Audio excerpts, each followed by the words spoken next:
Hey y'all, welcome to my Kokomi guide as of Genshin Impact 3.8.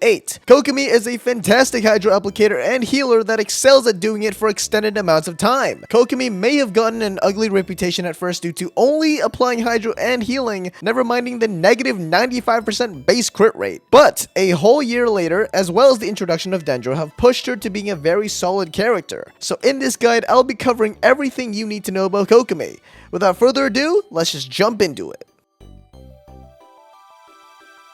To start off, let's go over Kokomi's talents. Her normal attack has barely any use outside of applying Hydro, since the damage it does on its own is pretty bad. Kokomi's elemental skill, Kurage's Oath. This is the main part of her entire moveset. Upon cast, Kokomi will summon a Kurage, or jellyfish, in front of her that will heal, apply Hydro, and do some damage, and it will do all that for 12 seconds. Once placed, it cannot be repositioned, so be careful about where you cast it. Also, you may as well ignore whatever damage it's doing since her healing is based on her max HP, while the damage on the scale is based on attack. Now, you might be noticing, 12-second uptime with a 20-second cooldown. Sounds pretty bad, right? Well, that's where her burst comes in. Upon casting, Kokomi's burst will put her in a ceremonial garment state where her normal charge attacks and Kurage will do more damage based on her max HP and heal your entire party whenever they do hit an enemy. Oh, and she can walk on water, I guess. This state will end after either 10 seconds or when she swaps out. I'll be straight honest with you, the damage boost isn't really worth using her on field for. Most of why this talent is good is as a panic heal button or because of Kokomi's first ascension passive, Tamakushi Casket. Resets the duration of the Kurage from your skill whenever you cast her burst. This passive basically gives her skill infinite uptime if you time it properly with the energy up and all that. Remember that this doesn't let you reposition it, but rather just refreshes the timer on it. To actually reposition it, you need to cast your skill again once it's off cooldown. With that said, there can be some situations where you wouldn't want to cast your burst for one Kurage and save it for another round if the enemies you're fighting aren't close to it at all. Kokomi's A4 passive, Song of Pearls. This passive increases the damage you get from using Kokomi's normal charge attacks in her burst state by a portion of her healing bonus. Again, not going to be seeing much of a difference by using those unless you're panic healing. Kokomi is a bit more of a unique case where she actually has 3 combat related passives, so here's what this one does. Trade offer, Kokomi gets 25% more healing bonus, but she loses 100% crit rate. Yeah, this passive is a big reason behind why a lot of people initially skipped Kokomi, after seeing that she's incapable of doing any viable damage. But hey, the 25% healing bonus is making her better at what she's good for. A slight boost to her normal charge attacks in her burst, but more importantly, her healing. So that's what Kokomi does. But what order should you level your talents in first? Start with her elemental skill, as that is the bulk of her healing, moving on to elemental burst to increase the amount of HP healed per normal charge attack, finally her normal attack, not completely worthless if you're attacking with her when she has her ceremonial garment. Now that you've got a good idea of how Kokomi works, let's move on to how you can build her to be absolutely amazing. To start off on the build section, let's take a look at Kokomi's preferred artifact sets.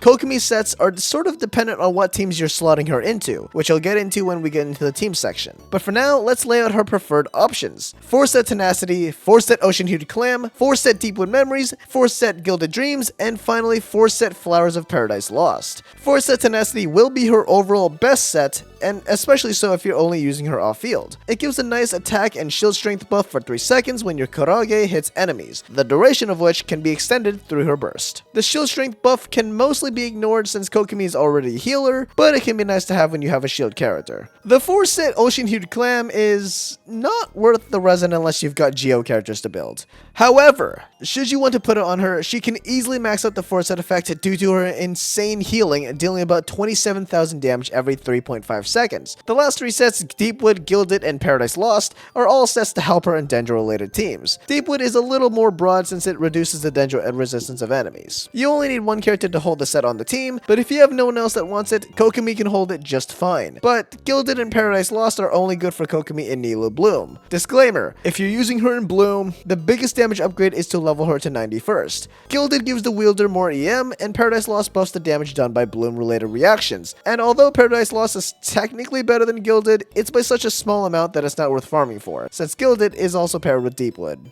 Now that you have an idea of what sets Kokomi wants to use, let's dive into her preferred main stats. Kokomi has the option of HP percent, ER, or EM for her sands. HP is usually the best for most general teams, unless you're struggling to meet her energy recharge requirement, in which case go for that. Speaking of which, Kokomi's ER is a wide range, but a comfortable range is somewhere between 170% to 220%. Then, EM is only meant for Bloom. For her goblet, she wants HP percent, EM again, or hydro damage bonus if you want to use her normals in her burst on field. Lastly, for her circlet, HP percent, healing bonus, or EM. HP hydro healing is Kokomi's overall best set for on-fielding during her burst. HP healing is great for maximizing Kokomi's healing roll. EM is only an option if you're using her in Nilo Bloom. Substat wise, prioritize ER percent until you can burst every rotation or every other rotation. Then HP percent or EM if you're using Kokomi in Bloom. Pretty simple overall due to other substats mostly being useless on her. Now that you've got her artifacts, what weapon should you equip onto Kokomi?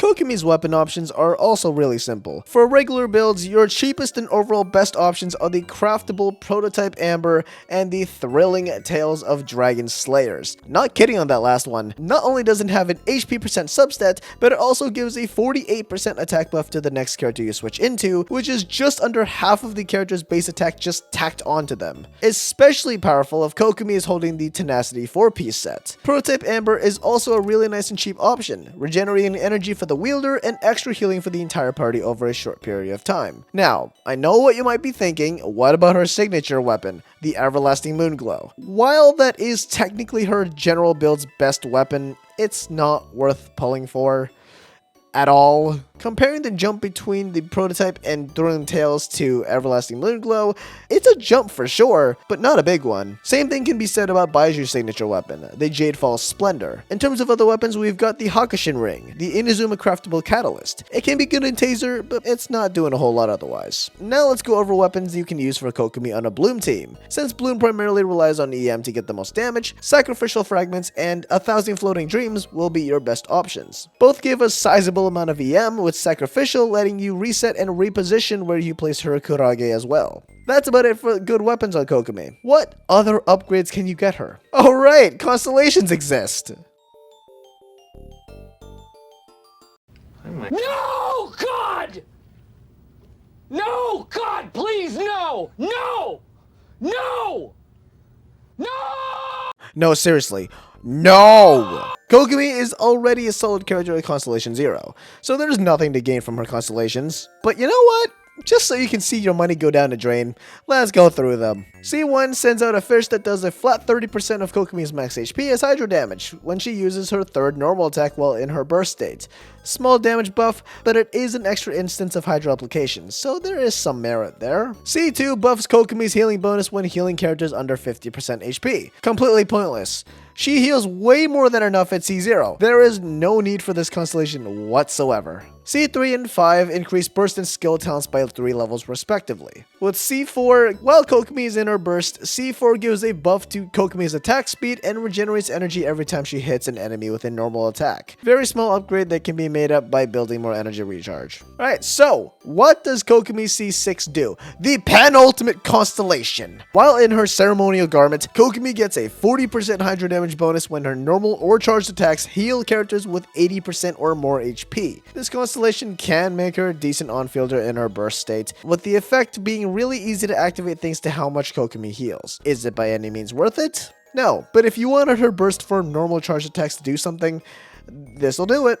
To wrap up Kokomi's constellations, they are not at all worth the pulls due to diminishing returns on healing and her damage output. She is already amazing, almost to the point of overkill with her healing at C0, and the damage she does is only decent at best at C6, given that you have her signature weapon. Now that your Kokomi is completely built, what teams is she good in? Being an amazing healer, she can fit in practically every team that doesn't involve Hu Tao. But in terms of specific team archetypes, Kokomi is mainly good in Freeze, Taser, Hyper Bloom or Burgeon, and Nilo Bloom. Kokomi is one of the best options for Freeze since her hydro application is completely done from off-field that will keep ticking without needing to do anything like Shincha or Yelan, and she's a healer on top of it. Set the rest of the team up with 2 cryo characters and an Anemo, preferably one like Kazuha or Venti. Taser is also another team archetype that appreciates Kokomi. Oftentimes you are losing on a healer to fully optimize Taser teams to do more damage, but Kokomi fills the role of healing in Hydro application. Slot in either 1 or 2 electro characters, preferably Fischl and Beto, and then fill the last slot with an animal character, which can be Kazuha or Sucrose. This team doesn't exactly rely on the reaction to do damage, but because Fischl and Beto are so broken, they have enough raw damage to clear most of the game's content, and especially if they're being buffed by Sucrose or Kazuha. Hyperbloom and Burgeon are easy to build. Slot in a Dendro character first. Good options for this are Nahida, Alhaitham, Dendro main character, or Kale. Then bring in the respective trigger built on EM for each reaction, Electro for Hyperbloom and Pyro for Burgeon. About your only good Electro options are Raiden for her long uptime on her Electro application and Kuki. Raiden is generally the better option since she can apply Hydro from anywhere and serve as an energy panic button if your team doesn't have their burst up. In terms of Burgeon triggers, Toma is top tier for this role, giving some light interruption resistance with his shield. Then the last slot on both reactions is flexible, although I'd recommend it be another Hydro or Dendro if having just a single applicator isn't generating cores fast enough. Nilou Bloom is as suggested. You'll need Nilou for Bloom to be relatively viable, then a Dendro character. Again, good options are Nahida, Alhaitham, DMC, or Kale, and the last slot can be another Dendro or Hydro. Due to how much Nilou Bloom actually hurts your on-field character, plus whatever damage enemies might be doing to you, Kokomi balances out the damage you're taking with her insane healing while also being a great Bloom trigger. Since Kokomi is a support and, moreover, very simple to use, I don't think I need to do a showcase of her. I mean, do you really need a demonstration of me pressing E and then Q every 10-ish seconds? Yeah, I didn't think so. Let's wrap up this video. Kokomi is an excellent Hydro applicator and healer. She's not nearly as pointless as people say she was at release, but she's not going to blow you out of the water either. Leave a like and comment down below if this guide was helpful to you. Thanks for watching, and I hope to see you back for another video. See ya.